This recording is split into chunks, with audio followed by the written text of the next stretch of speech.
Sir పేరుని గొడవల్లో ముగిసిన సోదాలు రేషన్ బియ్యం మిస్సింగ్ కేసులో అధికారుల తనిఖీలు 7,577 బస్తాల రేషన్ బియ్యం మాయమైనట్లు నిర్ధారణ చేశారు. ఇప్పటికే పేర్ని నాని సతీమణి జయసుధపై కేసు నమోదు.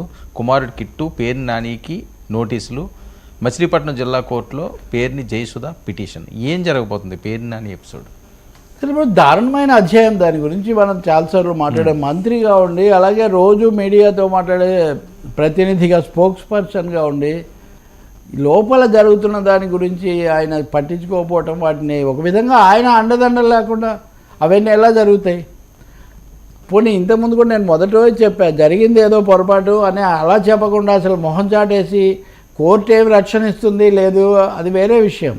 7,000 బస్తాలు ప్రజల బియ్యం మాయం కావడం ఏంటండి? ఇవేవో ఎక్కడో పడవ మునిగిపోయింది లేకపోతే ఏదో అయింది అని, ఇవన్నీ కట్టుకథలు, కాకమ్మ కథలు. ఎవరు నమ్ముతారు? ఇవి బియ్యం కథలు. ఇవి కొత్తగా బియ్యం కథలు అనేవి ఒకటి, రేషన్ బియ్యం కథలు అనే ఒక కొత్త చాప్టర్ తెలుగు ఆంధ్రప్రదేశ్లో ఇప్పుడు మొదలవుతున్నాను. మా కాశీ మజిలీ కథలు, పేదరాజు పెద్దమ్మ కథల్లాగా కాకినాడ బియ్యం కథలు. ఇవి కాకినాడ కాదు, బందర్ బియ్యం కథలు ఇవి. సో దారుణమైంది. ఇప్పటికైనా వైఎస్ఆర్ పార్టీ అలాగే పేటీరానికి సంబంధించిన వాళ్ళు ఎవరైనా దీని మీద ఒక వివరణ ఇవ్వాల్సి ఉంటుంది.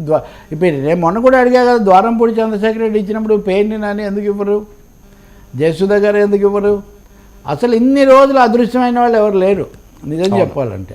ఇంకా మీరు చాలామంది మీద స్టోరీస్ ఇచ్చారు కానీ ఏ స్టోరీకి దొరకకుండా మాయమైపోయాడు పేర్ని నాని. నిజానికి అసలు ఎంత తీవ్రమైన సమస్య వచ్చినా ఎదురుదాడి చేసే నాని అంటే అదే తప్పులు కనుక చేస్తే మనుషులు తప్పుకునే పరిస్థితే వస్తుంది. ప్రజలు తప్పిస్తారు, మీరు కూడా తప్పుకొని వెళ్ళిపోతున్నారు. ఇది ఘోరమైన ఇంకోటి కూడా ఉంది. ఎన్ని బస్తాల బియ్యం మాయమయ్యాయి అన్నప్పుడు మొదట్లో అది 700 దగ్గర మొదలైంది.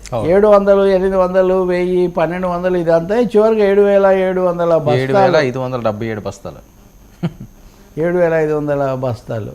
సో వాటి తూకం ఎంత, వాటి రేటు ఎంత? అసలు ఒక్క బస్తా ఏం పద్ధతి అండి అసలు? ఇది బాలపాపల నోళ్ళు కొట్టి పాల డబ్బాలు దాచిపెట్టని పూర్వము రేషన్ బియ్యము, బ్లాక్ మార్కెటింగ్, పాల డబ్బాలు ఇలాంటి వాటి గురించి పాటలు ఇవన్నీ కూడా మనం పాడుకునేవాళ్ళం. ఇప్పుడు అది ఒక ఆయుధంగా మారిపోయి ఎవరైనా అధికారంలో పాలు పంచుకోవడం అంటే అవినీతి చేయటం అని దాని అర్థమా?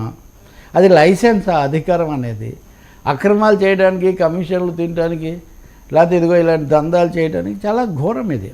అంటే ఎక్కడో మునిగి ఎక్కడో తేలినట్టుగా కాకినాడ పోర్టుది బందర్ పోర్టులో తేలింది, మనిషి ఏమో తేలలేదు, ఇంకా పత్తలేదు.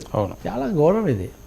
మరి కోర్టులో కూడా చాలా రోజులుగా ఉంది, కోర్టు కూడా సమయం తీసుకుంటున్నట్టుంది. తీసుకొని వాళ్ళకేం హడావుడి ఉంది. యా.